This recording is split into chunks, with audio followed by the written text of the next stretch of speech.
We'll start with some basic questions.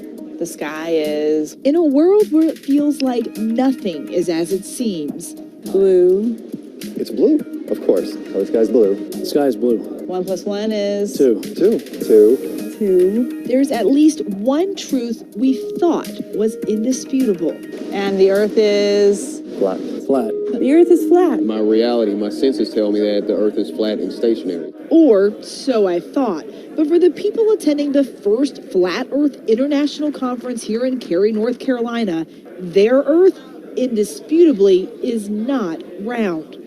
Yeah, everybody here can agree on absolutely one thing, which is it is not a globe. For centuries, a flat Earth was accepted as certainty until science and sailboats said otherwise. And one of the rules of power is you never admit that there's someone bigger than yourself.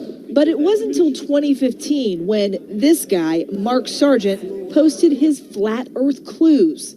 Part of a series of clues that can help you get your head around both the design of the flat Earth system we live in. You're kind of the father of this movement. How would you? Don't do that. You're the one who sort of started it all. I did not invent flat Earth. All I did was walk up to a door, point at it, say, you know what? I think there's some really interesting things on the other side of this, and check it out for yourself. If flat Earth is a university, FEA, then I would be the freshman recruiter. People have traveled from around, actually, Mark would say, across the flat world to attend. The first rule of Flat Club is you don't talk about Flat Club. Until now. I have a poem about that.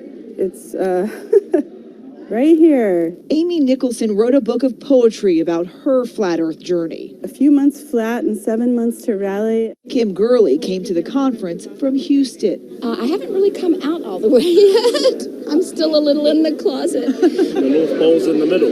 Lainey Innevale came from even farther.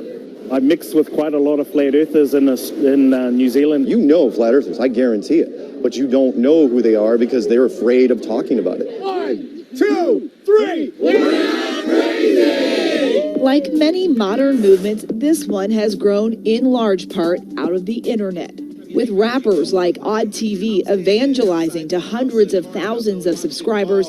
No more living on a cartoon ball. And YouTube channels like Globebusters encouraging skepticism about what you've been taught. For the serious students here at the conference, And this has got to a point now where it's becoming real. it all comes down to proof.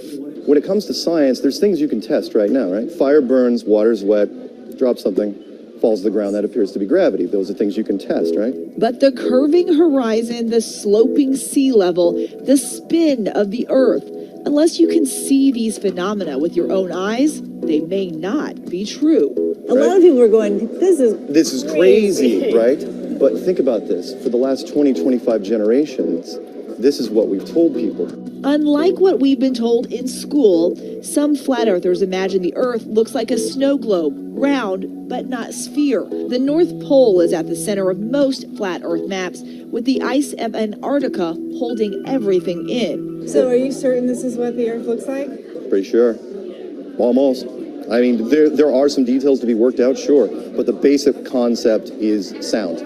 Absolutely sound. And one thing, again, we absolutely know for a fact, this ain't it. So those iconic blue marble images seen from space, flat earthers denounce them as fakes. You start seeing words like composite or animation or something that tells you this is not an actual photograph of the Earth. Yes, question. So if you think you have questions, Feel free to line up and ask them while I'm reading the opening statement. the flat earthers have many, many more. This is what returns to Earth. Which is why I thought someone who's actually seen the Earth from space might have some answers. 1 + 1 is? 2, What color is the sky? blue, And the Earth is? round, just like it is here, this model of it. Professor Mike Massimino spent more than 20 days in space and worked on the Hubble telescope. So when you looked at the planet, what did it look like? It looks round, folks. It is round. My eyewitness account, and I looked at it as much as I could. It is round. Okay, we're in the final countdown.